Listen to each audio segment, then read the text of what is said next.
So hi guys, welcome back to my two videos. तो इस video में दोस्तों डिस्कस करने वाले हैं यहाँ पर कुछ इंपॉर्टेंट कंपनीज़ को और उनसे रिलेटेड कुछ इंपॉर्टेंट अपडेट्स हैं जिसकी बात करेंगे इस वीडियो में। तो चलिए दोस्तों वीडियो की शुरुआत करते हैं। सबसे पहली कंपनी को डिस्कस करते हैं। पहली कंपनी का नाम है KPIT टेक्नोलॉजीज़ लिमिटेड। बट इसको डिस्कस करने से पहले दोस्तों, अगर आपने अभी तक चैनल को सब्सक्राइब नहीं किया है तो चैनल को सब्सक्राइब करके बेल आइकन को प्रेस कर लो ताकि आने वाली जितनी भी अपडेट्स हैं उन सभी अपडेट्स का नोटिफिकेशन आपको सबसे पहले मिल सके। तो चलिए दोस्तों वीडियो की शुरुआत करते हैं। सबसे पहले बात करते हैं KPIT टेक्नोलॉजी से रिलेटेड कुछ इंपॉर्टेंट न्यूज़ एंड अपडेट्स के बारे में। दोस्तों आप सभी को एक बात तो पता होना ही चाहिए कि KPIT टेक्नोलॉजी जो है वो IT सेक्टर से बिलोंग करती है और IT सेक्टर मेनली डिपेंडेंट रहती है US पे। और KPIT टेक्नोलॉजी भी डिपेंडेंट है US पे, बट बाकी सारी IT कंपनीज़ के मुकाबले अगर हम देखें तो उतना ज़्यादा डिपेंडेंट नहीं है। इसका मेजॉरिटी रेवेन्यू यूरोप से हमें देखने को मिलता है। पहले भी यूरोप से ही देखने को मिलता था। 40% 2022 के फाइनेंशियल ईयर में उसको कंपनी ने बढ़ाकर 52% कर लिया है। और US में जो कंपनी की डिपेंडेंसी थी वो पहले के मुकाबले कम हो चुकी है। 2022 के फाइनेंशियल ईयर में 39% रेवेन्यू कंपनी का US से आता था, बट 2024 के फाइनेंशियल ईयर की बात करें तो यहाँ पर वो नंबर घटकर 31% पे आ चुका है। और एशिया रीजन की बात करें तो वहाँ पर भी कंपनी की डिपेंडेंसी पहले के मुकाबले कम हुई है। बट ऐसा तो हम नहीं बोल सकते कि US में कंपनी डिपेंडेंट ही नहीं है। US में डिपेंडेंट कंपनी है। सेकेंड हाईएस्ट रेवेन्यू जो है वो कंपनी का US रीजन से ही जनरेट होता है। और US में अगर किसी भी तरह का अनसर्टिनिटी बनी तो फिर ये कंपनी को तो डेफिनेटली एक डाउनफॉल फेस करना पड़ेगा। और जो कंपनी 50% से ज़्यादा रेवेन्यू US से जनरेट करती है उसको ज़्यादा फेस करना पड़ेगा। तो कल के दिन हमारी जो IT कंपनी है वो काफ़ी ज़्यादा प्रेशर में दिख सकती है, क्योंकि US का डेटा अगर देखोगे GDP का वो काफ़ी ज़्यादा डिसअपॉइंटिंग हमें देखने को मिलता है अगर हम पिछले साल के हिसाब से कंपेयर करें या फिर फोरकास्ट के हिसाब से कंपैरिजन करें। अब देखो दोस्तों, US का जो GDP डेटा रिपोर्ट हुआ वो हमें काफ़ी ज़्यादा अनएक्सपेक्टेड डिप रिपोर्ट किया अगर उसको पिछले साल के नंबर से कंपैरिजन करें या फिर फोरकास्ट से। तो सबसे पहले बात कर लेते हैं कि मार्केट की उम्मीद क्या थी इस साल, या फिर बोल सकते हैं इस साल के Q4 के GDP से। तो उम्मीद कुछ खास नहीं था। 0.2% ग्रोथ की ही उम्मीद था। पहले 0.3% ग्रोथ का उम्मीद था, फिर इसको कम कर 0.2% कर दिया था उन्होंने, ठीक है। और अगर पिछले साल के नंबर की बात करें तो US ने जो GDP दिखाया था Q4 में वो 2.4% ग्रोथ के साथ दिखाया था, जो कि काफ़ी ज़्यादा कमाल का था।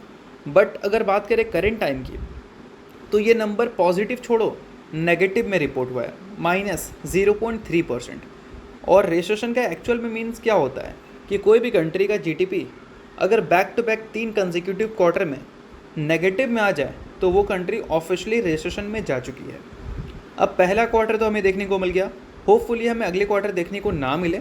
अगर देखने को मिल जाता है तो हमारी IT कंपनी तो नो डाउट सर पकड़ के बैठने वाली हैं, क्योंकि हमारी IT कंपनी का मेजॉरिटी रेवेन्यू US से आता है और US का GDP ग्रोथ नेगेटिव में है। तो कहीं ना कहीं ये एक काफ़ी बड़ा सरदर्द रह सकती है हमारी IT कंपनी के लिए। तो नेक्स्ट ट्रेडिंग डे कोई सेक्टर फोकस में रहे ना रहे, बट IT सेक्टर ज़रूर फोकस में रह सकता है, जिसमें KPIT टेक्नोलॉजी का भी नाम दिखेगा। बट दोस्तों KPIT टेक्नोलॉजी बाकी IT कंपनी के मुकाबले कम डिपेंडेंट है US में। तो ऐसा नहीं है कि कंपनी को कुछ नहीं होगा। डेफिनेटली अगर प्रॉब्लम होगा पूरे सेक्टर को तो इसको भी प्रॉब्लम फेस करना पड़ेगा। बट अगर प्रॉब्लम बड़े की बात करें तो वो हमें देखने को नहीं मिलेगी। बाकी सारी कंपनीज़ के कंपैरिजन में KPIT थोड़ा सा बेटर फील करेगी, क्योंकि ये पूरी तरह से डिपेंडेंट US में नहीं है। अब दोस्तों वीडियो में आगे बढ़ने से पहले बात कर लेते हैं मेरे टेलीग्राम चैनल के बारे में, जिसको अगर आपने अभी तक ज्वाइन नहीं किया है तो उसका लिंक आपको डिस्क्रिप्शन में देखने को मिल जाएगा। लिंक के थ्रू जाकर चैनल को ज्वाइन कर लो। ज्वाइन करने का दोस्तों सबसे बड़ा बेनिफिट ये है कि हमारा चैनल टाइप किया है SEBI registered research analyst mister Kulneet Singh के साथ, जिसका रजिस्ट्रेशन नंबर आप यहाँ पर नोट कर सकते हैं। अब चैनल को ज्वाइन करते हैं तो इनकी जो काफ़ी सारी एक्टिविटीज़ हैं आपको इस चैनल पे देखने को मिलती है, जिसमें ये आपको चार्ट्स वगैरह शेयर करते हैं जिससे आपको आइडिया लगता है। और उसके अलावा दोस्तों काफ़ी सारी कॉल्स एंड अपडेट्स भी आपको यहाँ पर मिलता है बिल्कुल फ्री ऑफ कॉस्ट। तो इन सारी चीज़ों का बेनिफिट आप ले सकते हैं। अभी रिसेंटली काफ़ी सारी कंपनी का चार्ट्स वगैरह इन्होंने अपडेट किया था, जिसको आप चाहो तो चेकआउट कर सकते हो। और इसके अलावा काफ़ी सारी कंपनी का कॉल्स वगैरह भी इन्होंने दिया था, जिसको भी आप चाहो तो चेकआउट वगैरह कर सकते हो। तो लिंक आपको डिस्क्रिप्शन में देखने को मिल जाएगा। लिंक के थ्रू जाकर चैनल को ज्वाइन करो। सभी चीज़ें आपको बिल्कुल फ्री ऑफ कॉस्ट यहाँ पर मिलती हैं। चलिए दोस्तों डिस्कस करते हैं अब अगली कंपनी को। अगली कंपनी का नाम है VBL यानी कि वरुण बेवरेजेस लिमिटेड। अब दोस्तों VBL ने कल के दिन अपने Q4 के अर्निंग्स को रिपोर्ट किया था। अगर क्वार्टरली रिजल्ट देखोगे तो हमारे लिए ये फाइनेंशियल ईयर का लास्ट क्वार्टर था, बट VBL के लिए पहला क्वार्टर था, क्योंकि इसके जो नंबर्स हैं वो हमें कैलेंडर ईयर के हिसाब से देखने को मिलते हैं, ना कि फाइनेंशियल ईयर के हिसाब से। अब नंबर्स कैसे थे भाई? तो नंबर्स काफ़ी ज़्यादा अच्छे थे, भले स्टॉक कैसा भी परफॉर्म करे। अगर ईयर ऑन ईयर बेसिस पे ग्रोथ देखोगे तो वो हमें 28% की देखने को मिली थी। और यही सेम अगर पिछले साल के Q4 की बात करें तो वहाँ per year on year basis पे कितना ग्रोथ देखने को मिला था, मात्र 10 से 11% का। तो एक चीज़ आपने नोट किया होगा कि अब कंपनी ऑफ सीज़न में भी पहले के मुकाबले बेटर ग्रोथ दिखाती है। क्यों? क्योंकि कंपनी अपने रीजन्स को थोड़ा सा डाइवर्सिफाइड कर चुकी है। पहले कंपनी क्या करती थी कि पूरी तरह से डिपेंड थे इंडिया पे। अब कंपनी इंडिया के अलावा इंडिया के बाहर भी काम कर रही है। साउथ अफ्रीका में, जिम्बाब्वे में, जाम्बिया में, श्रीलंका में और भी काफ़ी सारी कंट्री का नाम आपको देखने को मिलेगा। तो हर कंट्री का जो रीज़न होता है, रीज़न नहीं मतलब हर कंट्री का जो वेदर सिस्टम होता है वो कंप्लीट हमें डिफरेंट देखने को मिलता है। हमारा जो गर्मियों का टाइम होता है वो हमें बेसिकली Q1 में देखने को मिलती है, जो वीबल का Q2 होता है। बट वही अगर दूसरी कंट्री की बात करें तो उसका हमें दूसरे क्वार्टर में देखने को मिलेगा। तो अभी कंपनी का क्या माइंडसेट है कि अगर इंडिया में, जिससे कंपनी सबसे ज़्यादा रेवेन्यू जनरेट कर रही है, वहाँ पर अगर सर्दी का टाइम आता है तो कंपनी को बहुत ज़्यादा प्रॉब्लम फेस करना ना पड़े अपने रेवेन्यू एंड प्रॉफिट में। कंपनी दूसरे कंट्री से एक अच्छा रेवेन्यू एंड एक अच्छा प्रॉफिट जनरेट कर overall year on year basis पे अच्छी ग्रोथ दिखा सके। और वो कंपनी ने पिछले कुछ क्वार्टर से किया भी है। अगर लास्ट क्वार्टर की ही बात करें, जो कि पीक ठंडा का सीज़न था इंडिया के लिए, वहाँ पर कंपनी ने जो नंबर दिखाया वो 3,690 करोड़ के आसपास का रेवेन्यू था। ईयर ऑन ईयर बेसिस पे 38% की ग्रोथ। और यही पिछले साल के नंबर देख लो, वहाँ per year on year basis पे कितना ग्रोथ था, मात्र 20% का। तो पहले के मुकाबले कंपनी के जो नंबर्स हैं वो ज़्यादा बेटर परफॉर्म कर रहे हैं ऑफ सीज़न होने के बावजूद भी। और जब पीक सीज़न आएगा यानी कि Q1, तब कंपनी के जो नंबर्स हैं वो पहले के मुकाबले और भी अच्छा कर सकते हैं। पिछले क्वार्टर में कंपनी ने पिछले क्वार्टर नहीं, पिछले साल के Q1 में कंपनी ने 28% की ग्रोथ दिखाई थी Q1 में। इस बार कंपनी हो सकता है कि 35 से 40% की ग्रोथ हमें रिपोर्ट करती हुई दिख जाए। इसके अलावा दोस्तों कंपनी के मैनेजमेंट की कुछ कमेंट्री को भी आप नोट कर सकते हैं, जिसमें उन्होंने बताया है कि वो अभी भी काफ़ी ज़्यादा कॉन्फिडेंट है डबल डिजिट ग्रोथ जनरेट करने के लिए। कहाँ से? इंडिया से। क्योंकि उनके हिसाब से इंडिया के मार्केट में अभी भी काफ़ी ज़्यादा स्ट्रॉन्ग डिमांड है कॉम्पिटिशन्स के बढ़ने के बावजूद भी। और उन्होंने साथ में दोस्तों ये भी बोला है कि अगर हम FMCG सेगमेंट्स की बात करें तो FMCG सेगमेंट्स के कंपैरिजन में ये जो सेगमेंट है जिस पे ये कंपनी काम करती है, उसका ग्रोथ हमें फास्ट देखने को मिलता है। तो ये एक काफ़ी यूनिक कमेंट्री है। अगर हम FMCG सेक्टर से इसको जोड़ते हैं तो इसने बताया है कि नहीं, हमें FMCG सेक्टर से मत जोड़ो, क्योंकि उनका जो ग्रोथ रेट है और हमारा जो ग्रोथ रेट है वो अलग है। हमारा ग्रोथ रेट ज़्यादा है उस सेगमेंट के मुकाबले, तो इस वजह से हम FMCG से ज़्यादा बेटर परफॉर्म करते हैं। ये एक डिफरेंट सेगमेंट है। और दोस्तों इसके अलावा एक एक्विजिशन से रिलेटेड भी कंपनी ने इन्फॉर्मेशन दी है। अभी रिसेंटली क्या हुआ था कि गाना और तंजानिया में कंपनी ने कुछ कंपनीज़ को एक्वायर करने का फैसला किया था, जिसके एक्विजिशंस में डिले भी हमें देखने को मिली थी। और अभी कंपनी ने बताया है कि वो जो एक्विजिशंस हैं उसमें फ़िलहाल देखा जाए तो एक होल्ड लगा पड़ा है। इसके पीछे का सबसे बड़ा रीज़न है कि रेगुलेटरीज़ के थ्रू अभी तक अप्रूवल आई नहीं है, वो पेंडिंग में है। तो अप्रूवल आ जाती है तो कुछ बड़े एक्विजिशंस कंपनी करती हुई नज़र आएगी और उसका फ़ायदा कंपनी को होपफुली इसी साल या फिर इसी फाइनेंशियल ईयर में हमें देखने को मिल सकता है।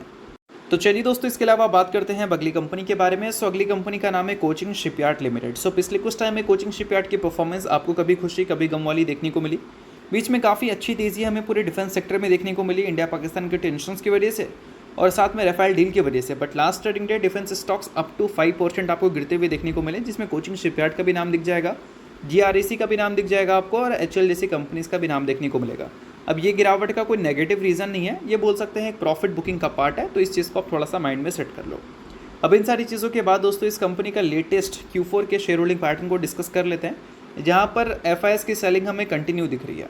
FIS पिछले साल Q1 तक लगभग 5% स्टेक इस कंपनी में होल्ड कर रखे थे, उसके बाद वो नंबर लगातार नीचे की ओर जाता हुआ दिखा और अभी रिसेंटली जो अपडेट हुआ है शेयर होल्डिंग पैटर्न उसमें 2.88% स्टेक ही FIS के पास है।